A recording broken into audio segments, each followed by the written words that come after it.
来看这台南的兰花呢，受到风灾的霜冻，这阵啊又搁拄到这美国关税的冲击。其实本城这兰花伫美国市占率都有6成至7成左右。即马兰花业者是真烦恼，这销路歹，而且利润低，就连南苗单啊这出口的成本嘛真悬。希望政府会当出手协调，减轻冲击。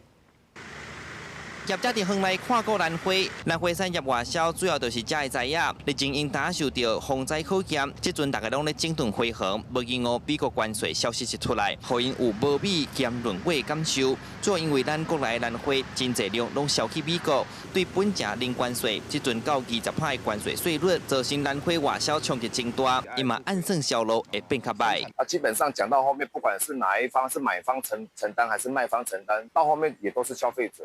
也是都会出问题，所以说基本上我们还是希望政府可以帮我们说谈到更好的关税。第一呢，咱调整咱的附加价值的模式，就是讲咱以前是做材啊，咱即摆会当利用基地这个模式来做回购，加出来的量要安怎伫其他市场，会当做一寡分配。但其他市场你毋是当杀量去尔，你爱是杀。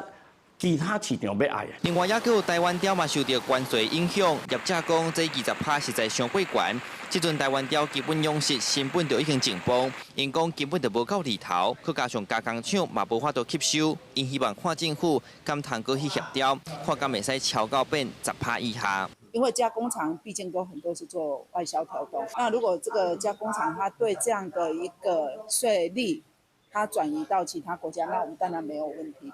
可是它如果还继续一样留在美国线的话，那可能会造就我们养殖的这一个冲击力，就是单价的问题。无论是兰花也是台湾雕，产量上济拢伫台南，而且这拢算是有性命，所以栽种、养殖、拍市场拢爱时间。另外，尤其是乌蝶兰是看水的，唔是无买袂使。这20年来拍拼，互台湾兰花比美国占6-7成的市场。安尼向的关税变化，嘛考验业者的变巧能力。业者讲会个调整整个产业经营模式。